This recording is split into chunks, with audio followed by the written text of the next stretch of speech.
So now let's see how we can go around and draw dimension lines as we like inside of Corel Draw. So to do that, let me just go ahead and then first bring a shape for reference just like this. And let's say I want to draw dimension lines out of this.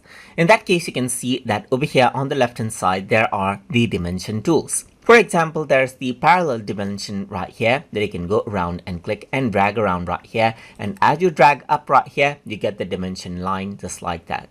And this is in inches, as you can see, because the line right here is in inches, just like this. Similarly, you can go ahead right here. And let's say, for example, I'm going to drag a big right here. And then you can see that the inches change out accordingly right here, just like this. You can go around and then draw out the dimension line accordingly right there.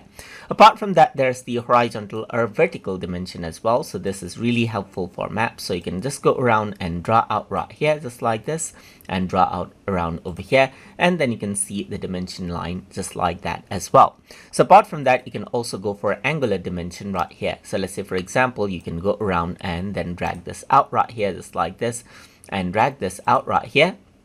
And then you can see the line right here, as you can see. So these are the angles right here. Let me just go ahead and delete this because this is not very clear. Let me just go around and click and drag right here and then draw out the angle just like this right here. And then what you have is you get the angle right here, just like this, as you can see right here, just like that right here.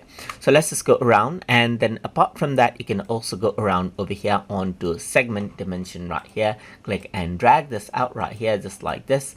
And then what happens is that you get the segment right here, just like this, as you can see. You can go around and click and drag it, and you get that particular segment right here, just like this, right here as well. So then there's the to call out right here, as you go around and click and drag this out right here.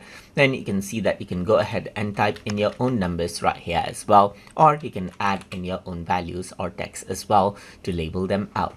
And that is how you can go ahead and work around with the dimension lines inside of Corel Draw. So if you guys learned something as always, and as always, please like, comment, share, and subscribe.